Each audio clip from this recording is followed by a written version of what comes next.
जय भोले की हर हर महादेव बम बम भोले।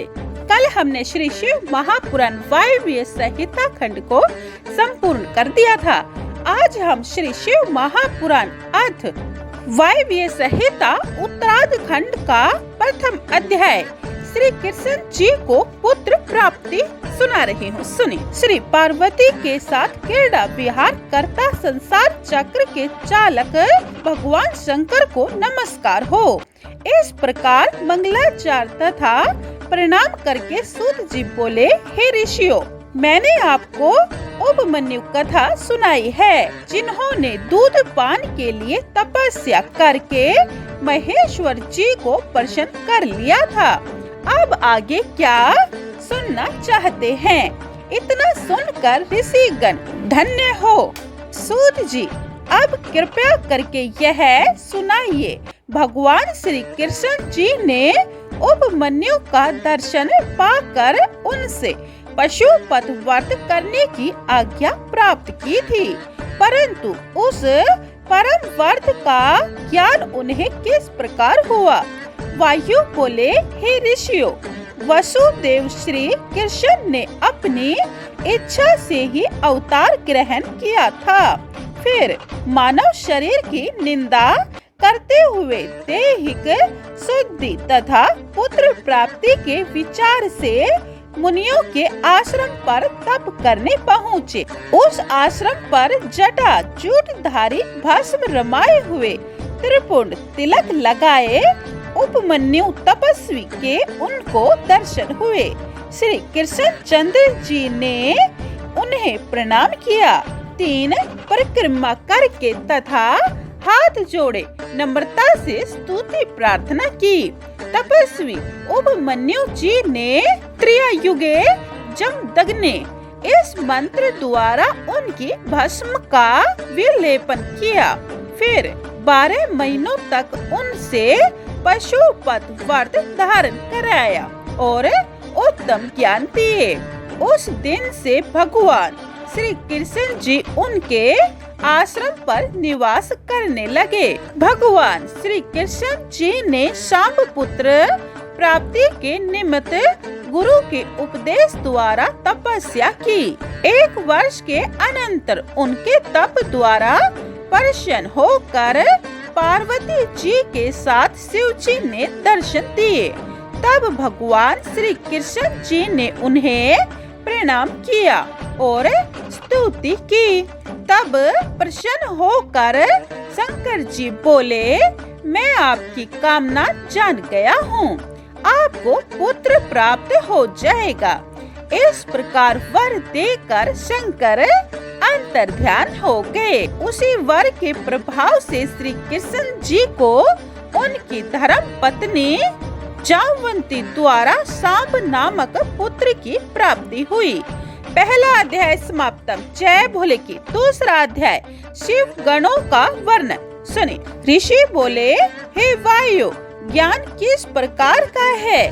भगवान शंकर का पशुपति नाम कैसे हुआ?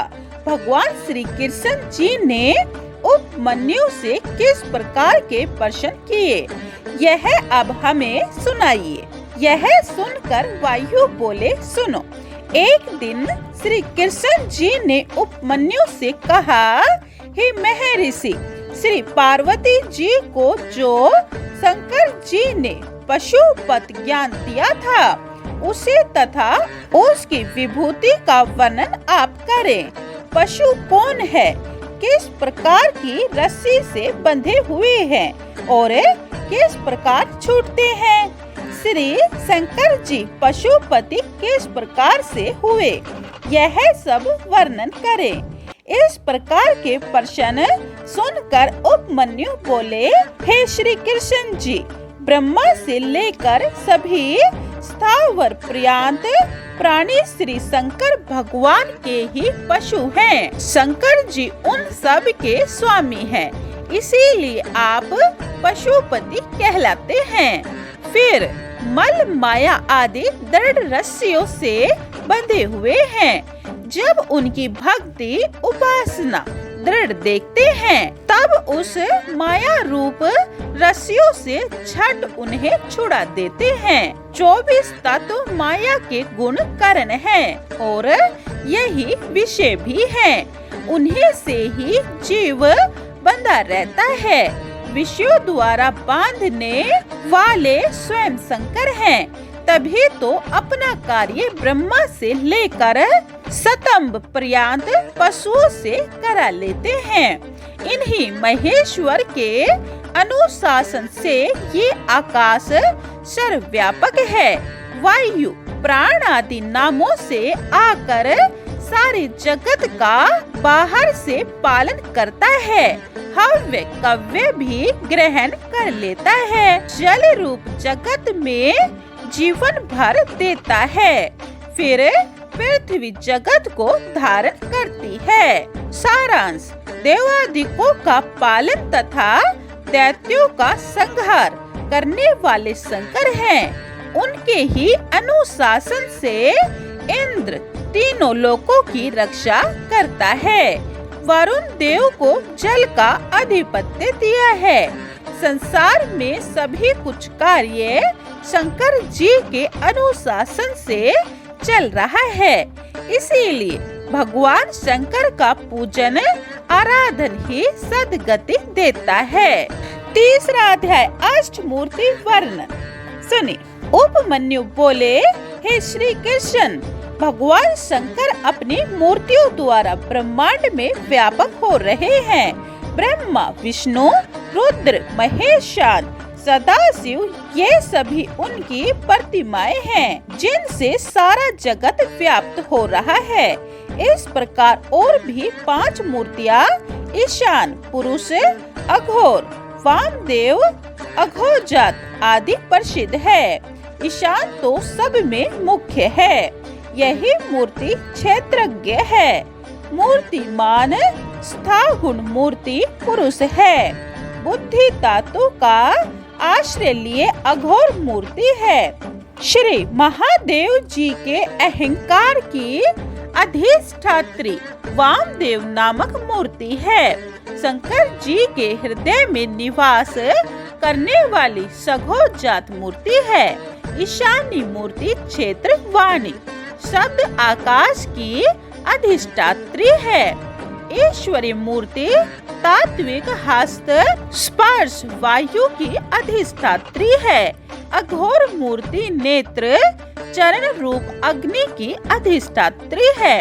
वामदेव मूर्ति रसना वायु रस एवं जल की अधिष्ठात्री है। इस प्रकार शंकर जी की 8 प्रतिमाएं हैं। सूत्र में जैसे मणियां रहती है, उसी प्रकार इन मूर्तियों में संसार गर्षित है।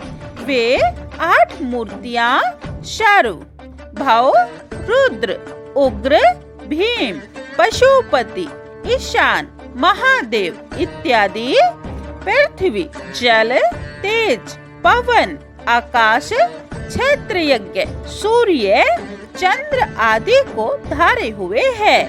विश्वधारी का विश्व की शारवी जल जीवनी वायु का भावी मूर्ति है। जगत के अंदर बाहर विचरने वाली तेजमी रौद्री मूर्ति है। जगत की संचालिका पवन मूर्ति है। आकाशात्मका भीमा मूर्ति सारे विश्व में व्यापक है।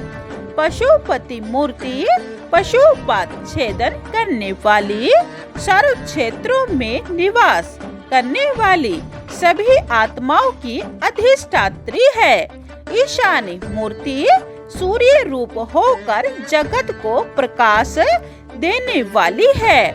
महादेव मूर्ति चंद्रमा रूप द्वारा किरणों से जगत को तृप्त करती है। 8वीं मूर्ति जो व्यापक है, इसी कारण सारा जगत शिव रूप है। अतएव शिव जी का आराधना रूप ही अभय अनुग्रह होकर हितदायक उपकार करने वाला है। भगवान शंकर ही इस अवतार से जटाधारी होकर प्रसन्न होते हैं। तीसरा अध्याय समाप्तम जय भोले की। चौथा अध्याय गौरी शंकर की विभूति। यह आप दूसरी वीडियो में सुने। जय भोले की। हर हर महादेव बम बम भोले। अगर आपको शिव महापुराण के बाद सुख सागर सुनने हैं तो यह चैनल सब्सक्राइब कर ले और कमेंट में जय भोले की लिखे। जय भोले की।